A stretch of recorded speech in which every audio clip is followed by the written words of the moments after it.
Queridos, boa tarde, a paz do Senhor Jesus, louvado seja Deus, mais uma vez aqui trazendo da parte de Deus uma palavra para o seu coração, uma palavra para quem necessita, para quem precisa, né? Deus nunca fala com quem está ausente, mas sim com quem está presente. Eu queria deixar uma reflexão que se encontra no Evangelho de João, no capítulo 9, que Deus possa falar com você por meio dessa mensagem que se encontra no capítulo 9 de João, que diz assim: Passando Jesus viu um homem cego de nascença, e os seus discípulos lhe perguntaram, dizendo: Rabi, quem pecou, este ou seus pais, para que nascesse cego? Jesus respondeu: Nem ele pecou, nem seus pais, mas foi assim para que se manifestasse nele as obras de Deus. Queridos, diante de algumas evidências, algumas situações em que a gente se depara, principalmente na atualidade, não é diferente com o que aconteceu no passado com esse homem, no período em que o nosso Senhor Jesus Cristo, juntamente com seus discípulos e todos aqueles que seguiam Jesus, sejam pessoas que foram transformadas pelo seu evangelho, ou apenas pessoas que o seguiam para estar junto à multidão, mas não queriam ter compromisso com o evangelho de Cristo. A situação desse homem, que nasceu cego de nascença, é questionada pelos discípulos de Cristo. Jesus, em seu ministério terreno, ele está fazendo a obra que ele veio à terra fazer, pregar o evangelho dele, conforme o evangelho de Marcos diz, capítulo 3. E a gente vê que mais um personagem que se encontrou com Jesus no ministério terreno dele. Os discípulos, juntamente com Jesus, se deparam com esse homem cego de nascença. E os discípulos questionam Jesus: Jesus, o mestre, quem pecou? Foi ele ou seus pais para que estivesse nessa situação? Ou seja, queridos, nem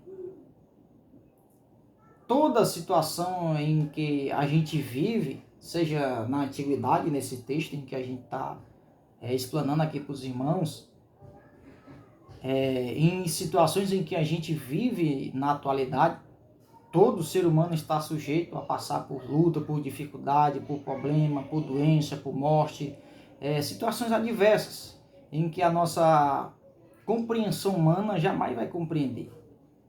E é questionada pelos discípulos de Cristo a situação desse homem como uma situação de pecado, a situação em que ele se encontra.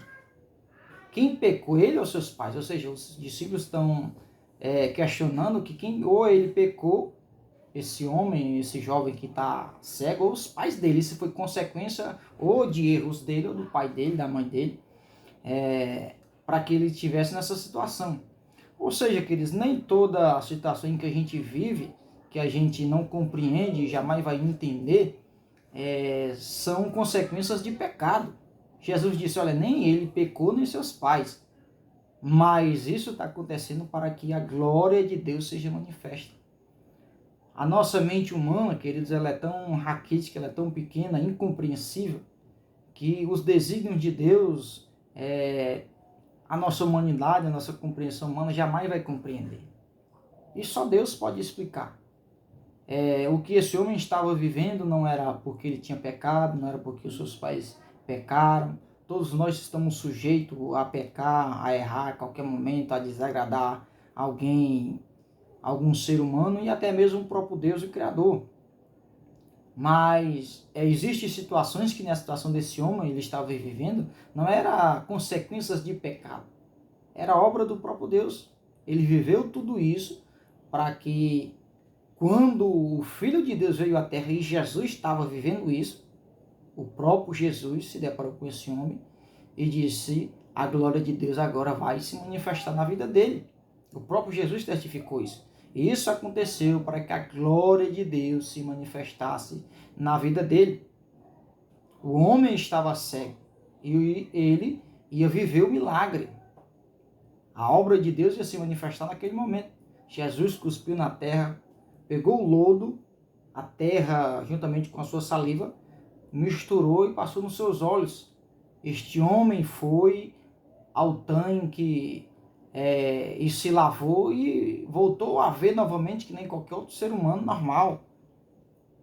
Então existem situações, queridos, na nossa vida que a gente atribui ao pecado, a gente atribui à nossa desobediência humana. E lógico que vem consequências, é um fato, acontece isso, vem as consequências dos nossos atos, da nossa desobediência.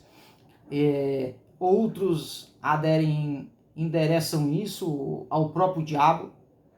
Às vezes, queridos, não é o próprio diabo que faz isso.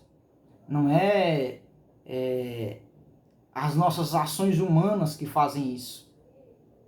A realidade é que existe coisas que é do diabo, coisas que é da nossa desobediência humana, mas também existe coisas que é o próprio Deus que se manifesta, para que a glória dele venha se manifestar na vida dessa pessoa, ou em forma de juízo, de correção, de exortação do próprio Deus sobre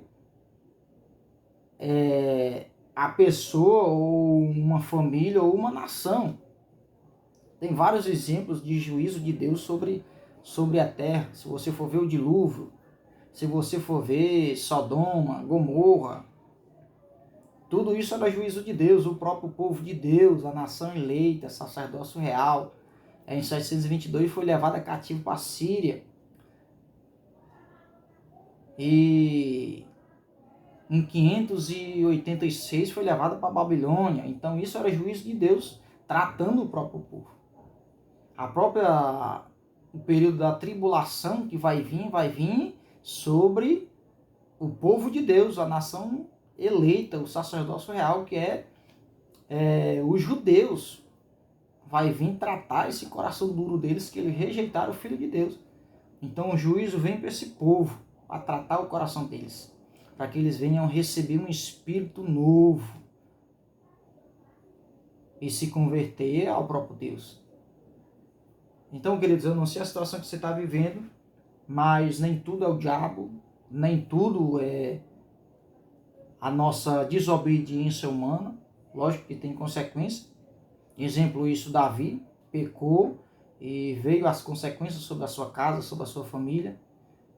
Mas também existem coisas que é o próprio Deus. Exemplo, Jó passou o que passou como exemplo de fé, para provar a sua fé, a sua fidelidade a Deus. Então, foi o próprio Deus que deu legalidade a Satanás para tocar em Jó, mas não na vida dele, mas nos seus bens, na sua família, nos seus empregados, tudo que ele tinha.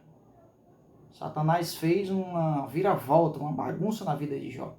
Mas no capítulo 42, no versículo 3, ele diz que nem os planos, nem os pensamentos, os planos ou os projetos de Deus podem ser frustrados.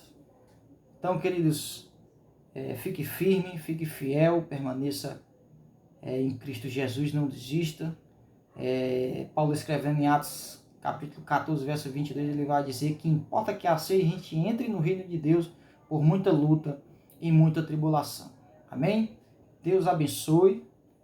Se você não se inscreveu ainda no nosso canal, se inscreva, deixe o seu joinha, compartilhe com outras pessoas, que o nome de Deus vai ser glorificado, vai ser exaltado, e a glória de Deus vai se manifestar na sua vida, nessa situação, nessa tempestade em que você está vivendo, nesse problema.